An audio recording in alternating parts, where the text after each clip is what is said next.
Bonjour à tous, c'est Nicolas, j'espère que vous allez bien. Aujourd'hui, on va parler de l'énergie de la paix. Je sais, j'en ai parlé dans de nombreuses vidéos, mais un petit rappel, c'est pas mal. Comprenez bien, l'énergie de la paix, c'est un esprit. C'est un esprit de paix qui permet d'apaiser les disharmonies et le chaos à l'intérieur de vous. Souvenez-vous, le Christ il disait, quand vous rentrez dans une maison, dites que la paix soit sur cette maison, et si la paix n'est pas acceptée, sortez de cette maison et retirez la poussière de votre manteau.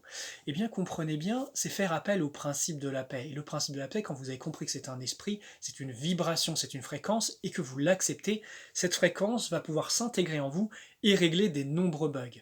Mais en parallèle, cette fréquence va aussi révéler d'une certaine façon ce qui n'est pas en paix. Il y a un exercice très simple qui permet juste de se poser et de voir ce qui remonte à l'intérieur de soi. C'est une forme de méditation, mais vous allez pouvoir voir très rapidement est-ce que à l'intérieur vous êtes en paix. Si vous avez des pensées qui viennent sur des problèmes et tout ça, vous n'êtes pas en paix. C'est des forces chaotiques et parfois ces forces chaotiques viennent toquer à la porte pour dire là il y a un problème, il faut que tu le règles. Tu peux pas rester avec on va dire ce non-positionnement ou ce chaos ou ces trucs non réglés.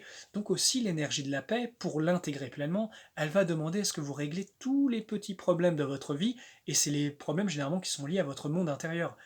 Parce que ce monde, il nous forge, il nous apprend, et les forces du mal aussi ont leur rôle d'instructeur pour nous montrer là où on n'est pas raccord, on n'est pas selon les lois, et voire même fortifier ces choses-là, parce que ces forces ont aussi un rôle à jouer. Chose très importante aussi, c'est que cette vibration de paix, elle se cultive. Et pour ceux qui ont un peu pratiqué les postures de puissance avec moi, c'est quelque chose que je montre pendant les ateliers, les retraites et tout, et bien ces postures permettent de générer avec force certaines vibrations divines pour qu'elles s'incrustent pleinement en vous, qu'elles vous le rayonnent, et ça c'est un héritage que vous emportez de vie en vie.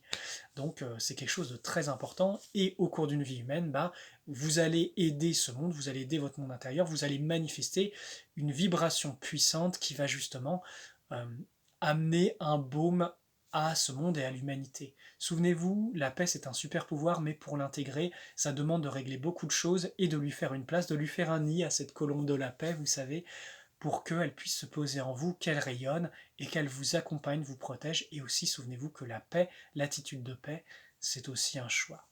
Voilà les amis, prenez bien soin de vous, j'espère que ces vidéos vous font du bien, merci pour vos likes, vos commentaires, vos partages, vos boosts, parce que avec l'application sur YouTube sur téléphone, eh bien vous avez l'option boost, et ça permet de référencer les vidéos, donc si vous voulez aider ces contenus vraiment à se déployer dans le monde et à être vus, boostez à fond, comme ça, ça permet que cette lumière, ces enseignements, ces choses très simples, se déploient de par le monde et aident peut-être ceux qui en ont besoin. De toute façon, moi je sais que les gens qui ont besoin de trouver ces vidéos, ils les trouvent et voilà, elles sont faites pour vous. Prenez bien soin de vous les amis, soyez des disciples de la lumière intérieure, et je dis bien disciples dans le sens de pratiquer la discipline. Allez, à très bientôt, c'était Nicolas, prenez soin de vous.